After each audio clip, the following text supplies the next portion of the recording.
welcome back to my channel. So for today's vlog guys, pupunta po kami sa, ano bang pangalan ng restaurant na yun? Nepali Restaurant. Nepali Restaurant. At kasama ko po si Michelle, yung asawa ni Tekla. Eto na po siya si Michelle. Hindi na po ako.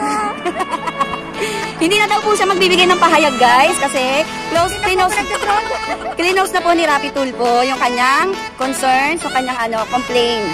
So magbabagong buhay na lang daw po siya without Rapi Tulpo and without Tekla. So ayan, yun nga guys, pupunta tayo sa Nepali Restaurant. So galing kami ng Adidas, bumili kami nito. Tcharing! Yan, tapos bumili din kami ng mga ng damit. Ano ba tawag doon? Crop top yata yan? Ayan. Napag-isipan namin bumili guys kasi wala kami ginagawa sa loob ng bahay. So pahinga kami ngayon. Yan. Pupunta pala muna kami ng Ticol. Eto, si Michelle. Michelle. May ipin na siya guys. Yan. Andito kami ngayon sa Ras Al Khaimah UAE. So ganito lang ang buhay namin. Minsan kapag wala kami ginagawa, yan, pupunta kami ng labas. Ito, dito sa T4U. Yan. Dito kami nag-o-order ng mga tea. Ito ang lugar sa Ras Al Khaimah. So dito tayo pupunta. Papakita ko sa inyo. Wait lang. Yan, tatawid tayo guys. Dahil wala pa naman, malayo pa naman yung sasakyan. Busy. Dito tayo kakain dyan sa may gilid ng Lulu. Ito yung Lulu Center. So ilang beses na rin yan na ipakita sa vlog ko guys. So ganito lang yung routine namin mga OFW. Dahil medyo ginutom kami sa aming paglalakad sa loob ng mall. Napag-isipan namin kumain sa labas. So ito lang ang first time sa 2 years na tayo magkasama pero first time namin kumain na magkasama sa labas. Kasi lagi hindi ako sumasama guys. Yan. So ito yung parang first date namin ni Michelle. Yung asawa ni Tekla. Kasama ko po siya ngayon dito sa UAE. So nagbagong buhay na po siya. Nag-abroad na lang po siya. At least, di ba? Yan. Feeling ko talaga kapag nakakita ko ng nakasombrelong ganyan, feeling ko si Michelle na lahat. Feeling ko yung asawa. Oh, feeling ko yung kambal ni Michelle. So yan, pupunta tayo dito guys. Papakita ko sa inyo yung way kung saan kami pupunta.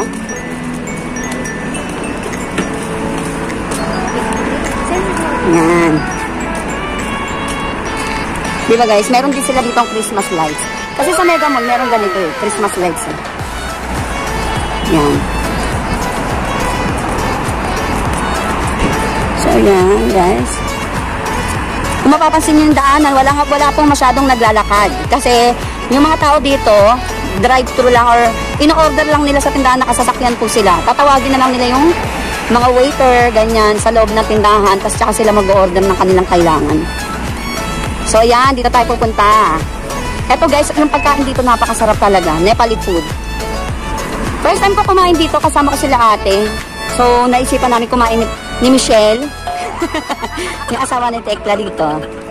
Actually hindi siya si Michelle si Princess siya, si Princess. Princess Michelle. So yan, dito tayo pupunta. So ayan guys, ito na yung loob ng restaurant, di ba? Napaka-cute. Ito yung Nepali Restaurant. So yan, walang tao. Pero wag kayo guys, napakasarap ng mga pagkain dito. Lalo na yung rice nila. Momo lang? May rice? Oo. Mag-rice tayo. Momo with rice? Oo. Yung fried rice nila. Fried rice. Yan. Sapak. Ang sarap din itong noodles nila. Ito yata yun oh. Hindi ko alam paano yung in-order namin. What is that? Yeah. Yan, nag-order na siya guys. What is that noodles? Noodles? Magkain na nga si Kuya sa vlog ko. Kuya, say hi nga dito. Kuya, panggilan. Yung gawa ni yung nasa. Hi ka sa may vlog. Hi, this is Kuya. From Nepal, right? Yeah. This one vlog in the Philippines. Yeah.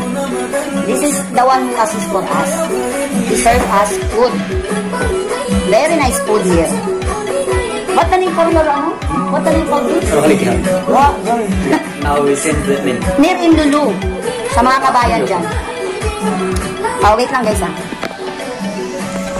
This one. So nag-wait kami guys ng pagkain. Napakita ko sa inyo mamaya yung masasarap nilang pagkain. Actually, konti lang naman in-order namin. Pero papakita ko sa inyo. Meron nga isang kanin lang. Baka naman, yun naman. Kasi marami yung kanin nila dito. Busog na busog na. 13 dirham yung kanin nila pero napakarami. Tapos napakasarap pa. Kasi first time ko kumain dito nakaraan, talagang ang sarap-sarap niya, sarapan talaga. Ah, ba kinain nyo nun? Kanin Hindi ko lang? alam. Kanin tsaka mano. May masarap sila dito na karne. Buding ba yun? Buding. Ito, butan. Kumain kami nito. Ang anghang lang. In-order namin sa Scar.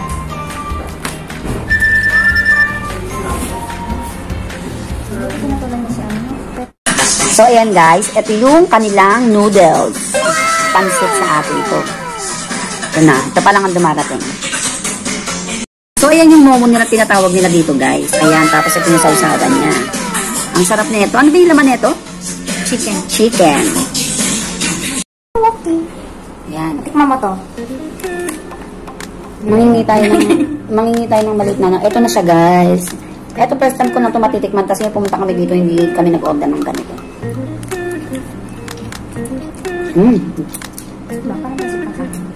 Sarap. Parang pansit lang sa atin. Pero ang anghang, sarap. Ang anghang sis.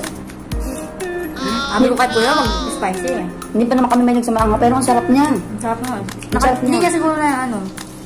Huwag yung spicy. Ang sarap. Ang sarap. Dapat Ito guys, yung mga next time pag-order ka, huwag yung ano, spicy.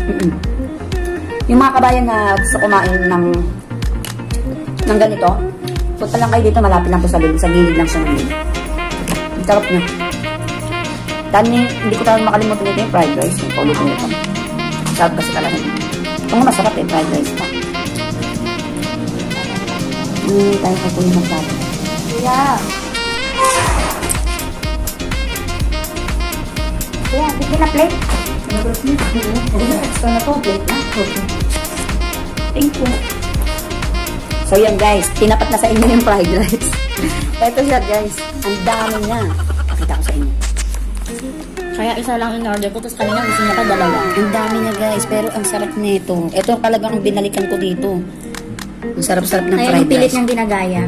Oo, yung pilit kong ginagaya na ilang beses na ako nakapagluto, hindi talaga carry. Pero at least. Masarap na, diba? Yung una talaga, hindi masarap eh. So, kain tayo. Sarap-sarap niya. Ano to? Vegetable. Sarap. And to, ano kuya, anong gusto mo sabihin ng cola? 7-up. 7 up. Ito, napakadami pala nito. Sabi ko pa, dalawa. Pagkain ng sushi.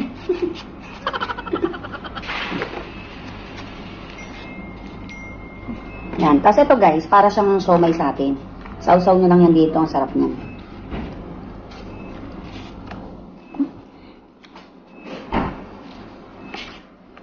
Pwedeng partner dito. Next time. Kasi alam na lang magpapalit na tayo.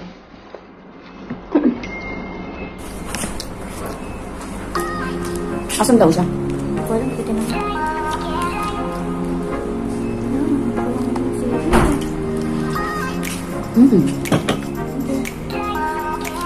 Ang sarap niya i-partner sa fried rice. Ahang. Ang sarap. Alam mo yung kinagpit pa.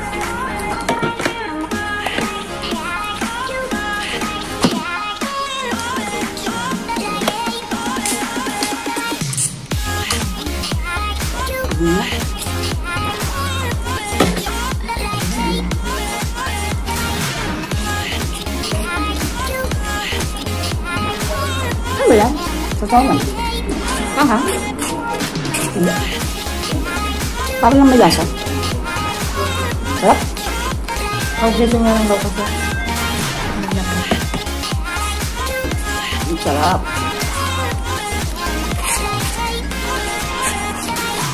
Alam niyo ba guys? 2 years na ako dito pero pangalawang beses ko palang kumain sa ganito. Hindi kasi akong palakain sa labas. Hindi rin ako palaluto. Ang dami diba? Ang dami. Pero sa mga magkakaibigan, ako ang pinakamabilis kumain. Sila wala pa sila sa kalagitnaan ng pagkain nila. Sa akin, ubos na. Dalawang ulit pa yun.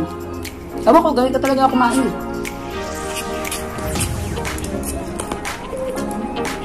Nalalasahan ko naman siya. Feel ko naman yung pinakain ko. Mabilis lang talaga ako siguro kumain.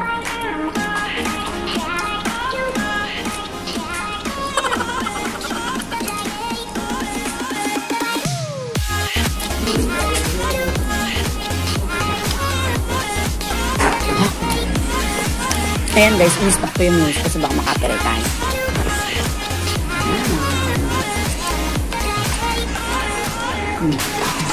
Sesang tamba mo na rin pala. Nagtatabaan na tayo. Kaya dumatong ko. Payat ko kaya dati. Ano nga ako? Yung dumating ako dito guys, ang payat-payat ko rin. Di ba, Ses? Mukha akong adik. Ang payat. Parehas kami payat. Siguro ano na, dumating ako dito August. Lagi kasi masaya eh. Oh, August, September. Pagdating ng September yun, lagi na kami masaya yun. Tumaba kami parehas. So yun nga guys, tapos na kami kumain. Napaka-baby busog na busog. Pakita mo siya. So busog na busog kami guys. Sa halagang 43 dirham, pwede po kayo pumunta dito. Yan, dyan. Kami lang po siya ng Lulu. Kung may mga extra naman, pwede naman kayong kumain dito at ma-enjoy nyo yung inyong salary. So yun lang naman, dito na nagtatapos ang aming vlog. Bye! Sarado na.